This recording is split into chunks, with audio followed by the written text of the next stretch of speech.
Olá, boa noite. Estão me ouvindo?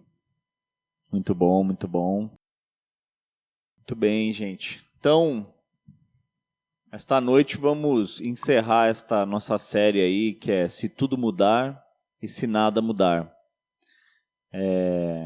Eu acho que a gente tem situações, né, como a gente já falou aqui, que parece que a gente quer que as coisas mudem. E a gente quer muito que mude. E outras a gente não quer que mude. Né? Espera aí só um minuto. Deu certo aí? Continuam me ouvindo? Apareceu um negócio aqui na tela aqui, sinistro. Tecnologia é difícil, né? Apareceu aqui, eu tentei fingir que não estava acontecendo nada, mas aí continuou, ficou vermelho, assim. Aí eu falei, meu Deus, acho que eu não vou dar conta de fingir que não está acontecendo nada. Mas enfim. Nossa excelente equipe técnica já está trabalhando para trazer a normalidade. Muito bom. Bom, gente, então assim, às vezes a gente quer que as coisas mudem, a gente espera que tudo mude, às vezes a gente não quer que nada mude.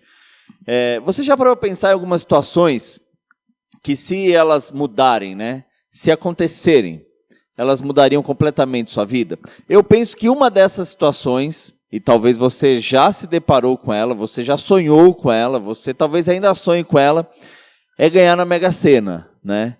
Tipo a Mega da Virada, assim, que é uma bolada violenta, né? E aí você joga, e eu joguei um tempo atrás, assim, o pessoal do trabalho fez um bolão.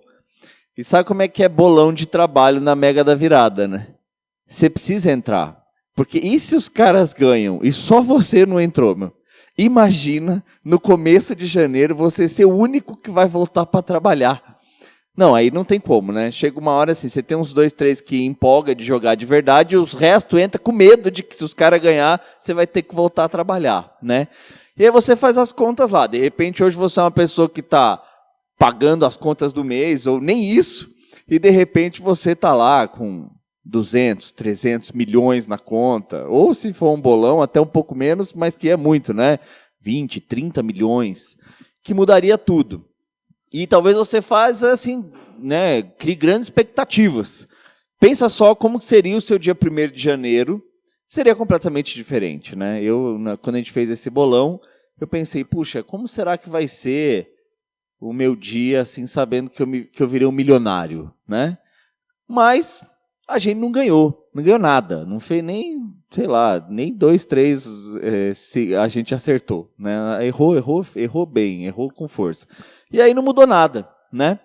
Outras coisas que eu fico pensando que geram grandes expectativas, e se você já viveu um pouquinho mais aí na caminhada, você já deve lembrar de algumas promessas de fim do mundo, né? De tempos em tempos tem alguma, assim. Os caras falam, o mundo vai acabar. E talvez você crie uma grande expectativa, né? De repente é isso, você já para de pagar suas contas, você vai fazendo o que você gosta, porque você pensa, o mundo vai acabar. E como será que é a sensação de quem apostou muito que o mundo acabaria naquele dia, e de repente vem o dia seguinte e o mundo não acabou, né? E nada mudou. Você que fez grandes expectativas para ser, no início do ano, já um novo milionário e continua do mesmo jeito. Ou você acreditou que o mundo ia acabar naquele dia e não acabou, né? E as coisas continuam. É difícil lidar, às vezes, com a frustração de coisas que a gente tem grande expectativa, né? E tem outras coisas que, às vezes, a gente tem grandes expectativas e que a gente imagina que elas vão mudar lá dentro do nosso coração. Não sei se você já teve isso, mas, de repente, pensar que você está meio triste e que você meio desanimado, meio, né, para baixo, e que se você mudasse de casa, a coisa melhoraria, ou de cidade, ou de relacionamento, ou de emprego. Aí você muda e continua sentindo lá dentro a mesma coisa, né? Às vezes é difícil lidar com isso, né? Quando a gente cria uma grande expectativa de algo que aquilo não acontece, como que a gente lida com isso no dia seguinte? Nada mudou, né? Não ganhou na Mega da Virada, o mundo não acabou, você até mudou de relação, de cidade, de emprego, mas você continua sentindo as mesmas coisas, né? as mesmas dores, as mesmas tristezas, as mesmas frustrações, as mesmas angústias, né? De repente você imaginava que se desse certo algo que você queria muito, você ficaria mais feliz. Aí dá certo, mas entende, lá dentro não muda. Isso também é algo difícil de lidar, né? A gente às vezes coloca grandes expectativas em algumas coisas, em algumas situações. E quando eu penso na história de Jesus, ela é uma história que também gerou grandes expectativas nas pessoas que conviviam com ele. E essas expectativas, de alguma forma, em algum momento, elas foram frustradas. Porque Jesus é um cara que gerou grandes expectativas de diversas maneiras. Algumas pessoas esperavam, imaginavam e acreditavam que ele seria um libertador no sentido de um golpe de Estado. E pensavam, Jesus é o cara que vem aqui e vai resolver, e vai tirar a nossa opressão que a gente sofre do Império Romano, né? Outros imaginavam que ele seria o cara que faria com que todo mundo tivesse pão e peixes, e sei lá, e putz, não vai haver mais pobreza, né? Outros imaginavam que ele faria alguma coisa, no mínimo, para salvar a si mesmo, né? Mas imagina a cena, os caras com grandes expectativas, e vários caras ali largaram tudo que tinha para seguir o cara, Jesus. E foram criando expectativas. Jesus vai resolver a situação. Ele vai fazer alguma coisa que, nós estamos na expectativa, ele vai fazer alguma coisa que vai mudar tudo. E aí, de repente, ele é preso, aí as pessoas esculacham ele, batem na cara dele e ele não faz nada. Imagina você ali olhando essa situação. Já falei, cara, esse cara aí tá estranho, hein? Imagina os caras olhando isso. Falei, ixi, mano, acho que não apostou as fichas no cara errado. Porque ele não tá fazendo nada. E aí ele morre. E aí não acontece nada no dia seguinte. Imagina esses caras, mano. É uma frustração pior do que não ganhar da Mega da Virada ou o mundo não acabar porque, de repente, o cometa não passou para destruir o planeta. Cara, aqueles caras olharam para aquilo e falaram assim, ixi, mano, não aconteceu nada. Não mudou nada. E tem uma história que eu acho que ilustra muito bem esta frustração de uma grande expectativa quebrada. Ela está no Evangelho de Lucas, capítulo 24, a partir do versículo 13. Então, o cenário aqui é o seguinte, tá? Jesus havia morrido e os caras que seguiam ele, né, as pessoas, né, eram homens, mulheres, se depararam com uma coisa que é o seguinte, de repente tinham expectativa de que ele fizesse alguma coisa para nem ser morto, ou tinha expectativa de que alguma coisa ia acontecer logo depois, mas não aconteceu nada, né?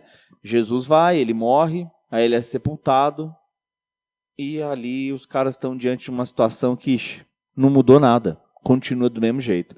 O Império Romano continua no lugar dele, as pessoas que mataram Jesus parece que aparentemente aí venceram, tá tudo bem, não aconteceu nada com ninguém, tá todo mundo tranquilo, e a gente aqui que teve uma grande expectativa frustrada. E aí essa história conta, né, que 2 desses seguidores de Jesus estavam indo para outro lugar, porque de repente não fazia mais sentido continuar onde eles estavam, né? Eles tinham uma grande expectativa de algo que na visão deles não tinha acontecido, então eles estão indo, caminhando, caminho afora.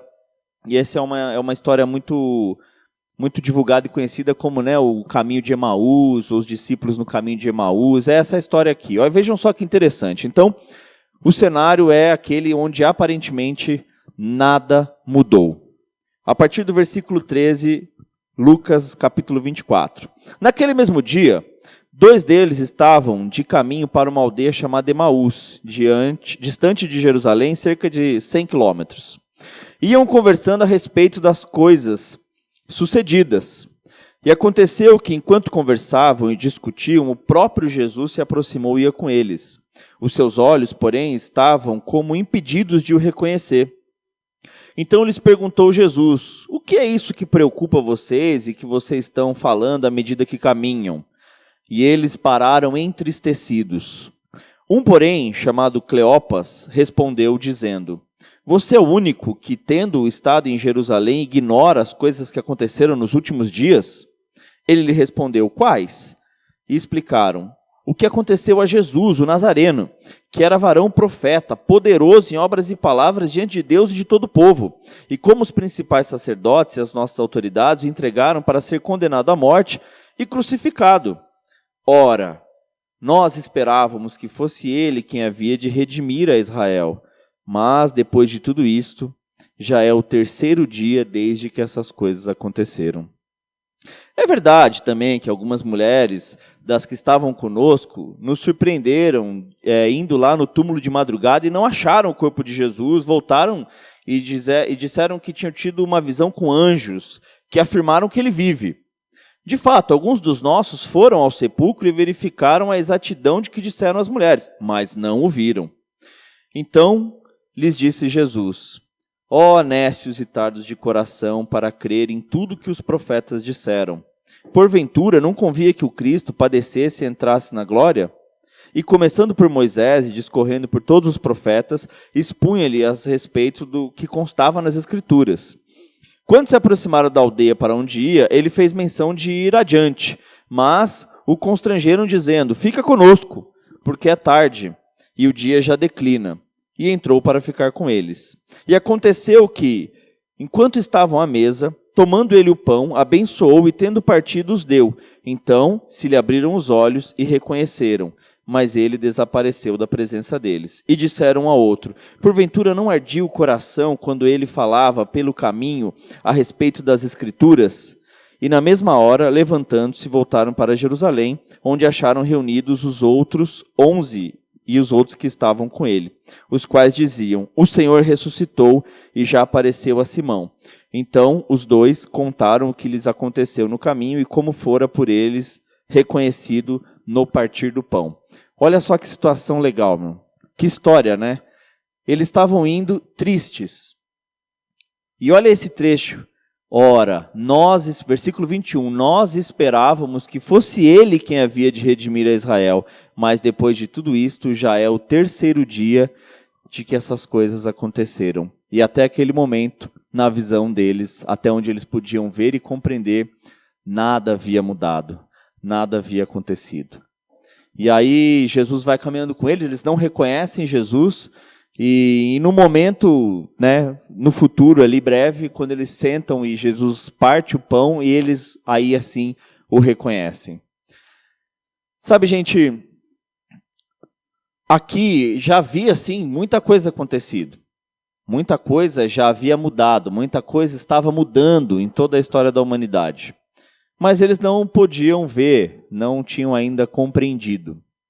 Eu penso que é mais ou menos assim com a gente, sabe? Existem muitas coisas que estão acontecendo que a gente não consegue ver. E que ainda que veja, não consegue compreender. E que talvez aos nossos olhos é nada, não está acontecendo nada. Nada está mudando. Mas a realidade é que Deus tem mudado grandes situações desde que a humanidade foi criada, movido pelo amor dele, né? Ele resolveu muitas questões que aparentemente não tinham soluções para que a gente pudesse resgatar a nossa relação com ele. E mesmo hoje, quando a gente olha para algumas coisas, é verdadeiramente difícil acreditar, né, que realmente ele está fazendo alguma coisa. Mas assim como esses discípulos do caminho que estão tristes, entristecidos, porque já faz vários dias e não aconteceu nada. Mas ainda assim, que curioso, né? Era o próprio Jesus que caminhava junto com eles, porque ele havia ressuscitado, de fato. E eles ainda não tinham visto, e ainda quando viram, não o reconheceram. Sabe, gente, a gente tem uma limitação mesmo de tempo e espaço. E a gente tem uma humanidade que nos limita à compreensão de muitas coisas. Mas é importante acreditar que existem muitas coisas sendo feitas onde os nossos olhos não alcançam, e muitas coisas sendo feitas por Deus que a nossa mente não é capaz de compreender e ainda assim reconhecer. É importante acreditar, e talvez daqui mais 1 milha, 1 quilômetro, a gente vai reconhecer, puxa, é Jesus. Pode ser que não, pode ser que demore muito tempo, mas ainda assim É curioso, né, que os discípulos aqui o reconheceram diante da mesa no partir do pão. Se a gente olha as Escrituras, e nós falamos isso aqui na primeira mensagem sobre esta série, né, que há um grande banquete, uma grande ceia sendo preparada para nos receber, e ali todos nós os reconheceremos e falaremos, pois é, este é o Senhor. Né? E, enfim, as Escrituras apontam vários indícios disso, né? Que todos os joelhos se dobrarão, todas as línguas confessarão que Jesus Cristo é o Senhor, e Ele está fazendo, ainda que a gente não veja. As coisas estão mudando, ainda que a gente não perceba, não reconheça ou sequer acredite.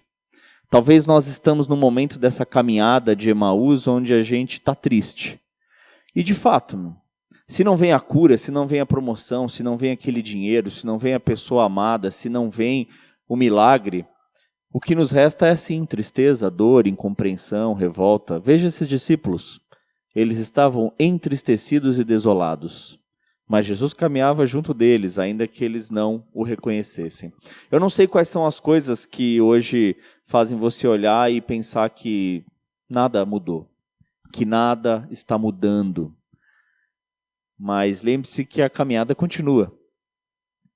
No caminho de Emaús, de mais ou menos 100 quilômetros, eles só foram reconhecer chegando lá, a hora que foram sentar juntos para comer. Então, continue caminhando. Continue caminhando. Eu acho que há algumas questões de incompreensão, que lá na frente elas serão de alguma forma esclarecidas.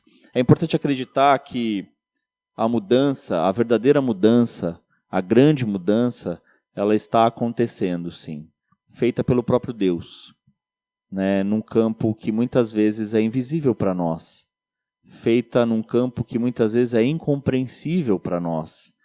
E nós precisamos continuar caminhando. Porque ainda que chegue só no final do destino e que seja na grande ceia, no grande banquete, do grande dia em que todos nós estaremos juntos de Deus, e aí sim não vai haver mais morte, nem choro, nem dor, nem pranto, ainda que seja lá, a gente vai ver que sim, ainda que parecia que nada tivesse mudado, tudo mudou. Tudo mudou. E pela mudança que Jesus fez possível, a gente reencontrar com o próprio Deus e reencontrar uns com os outros e ter todas as lágrimas enxugadas e por aí vai. É preciso acreditar nisso, né? E eu acho que tem um trecho aqui muito, muito legal que tem tudo a ver com isso, de um pequeno livro que eu li nesses dias passados aí. Eu li um livro que ele se chama As Mais Belas Coisas do Mundo. É um livro de um escritor português chamado Walter Hugo Mãe. E eu quero ler alguns trechos, pequenos trechos deste livro, que eu acho que eles ilustram de uma forma muito bela e poética a mensagem que eu realmente quero deixar nesta noite para a gente. Esse livro, tá?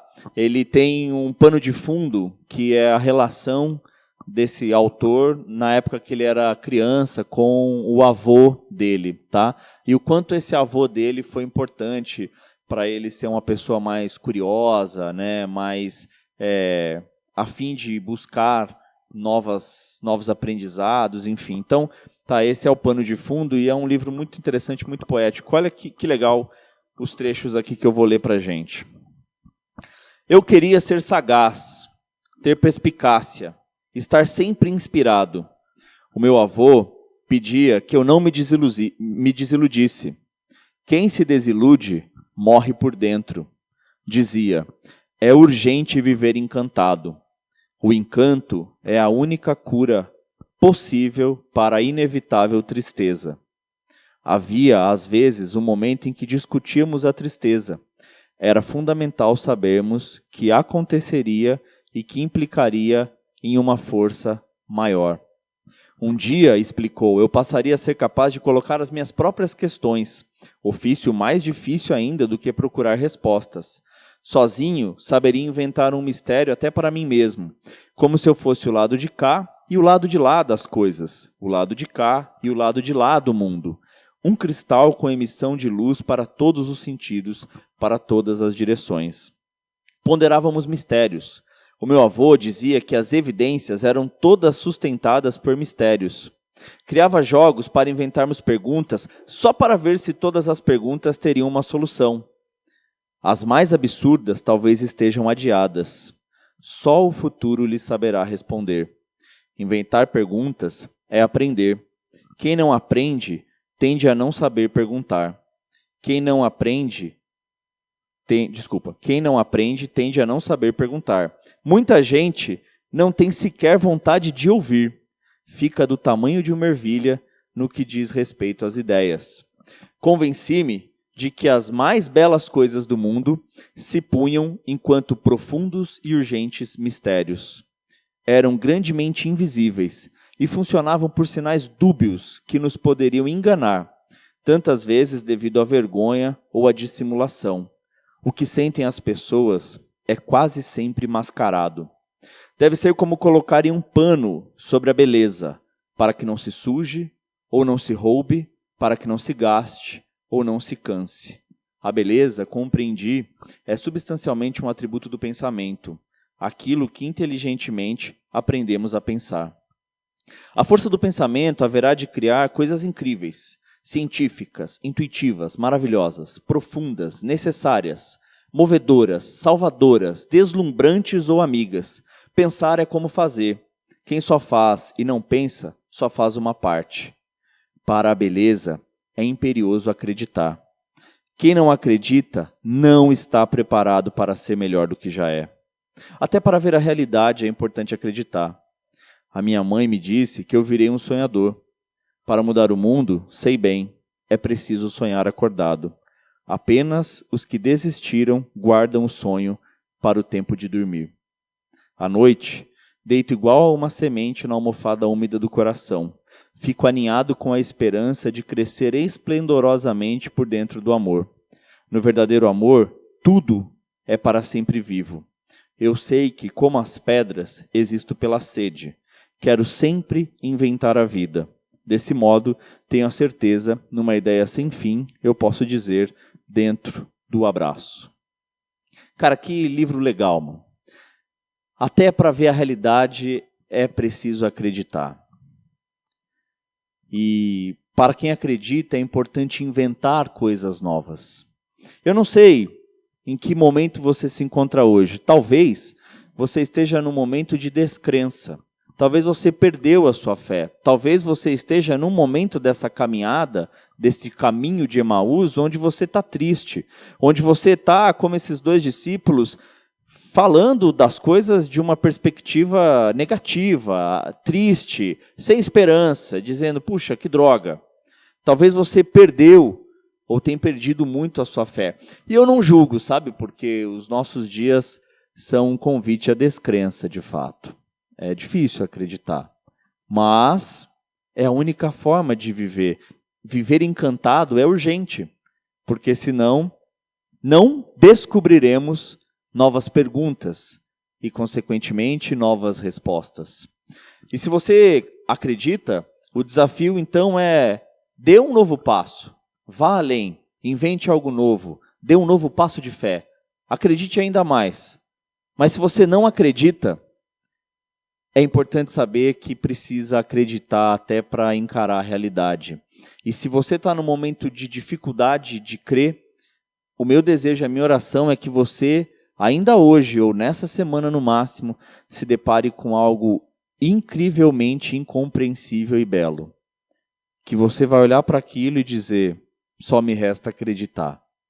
E se você crê, a minha oração e o desafio que eu quero deixar é, invente algo novo, dê mais um passo de fé, acredite um pouco mais, vá além no caminho de Emaús, porque no final deste caminho há, acredite ou não, uma ceia nos esperando, com o próprio Senhor partindo o pão. Então não pare de caminhar. Se você acredita, continue caminhando, invente algo novo. Se você não está em condição de acreditar, a minha oração, meu desejo é que você se depare, ainda hoje, no máximo essa semana, com algo incompreensivelmente belo. para que se renove a esperança e a fé. Porque sem ela, até para viver a realidade, é difícil demais. Mas lembre-se, como fala esse trecho no livro, a tristeza virá, mas continue fazendo as perguntas e buscando o encanto, né, das perguntas. É muito legal ele falar isso, que fazer perguntas é ainda um ofício mais difícil do que procurar respostas, né? Não deixe de se questionar, não deixe de acreditar. Esse é o meu desejo. Busque algo novo e, se você está sem condição, que o Senhor lhe reserve algo incompreensivelmente belo, ainda hoje ou nos próximos dias, onde a única opção que você vai ter é acreditar. Amém?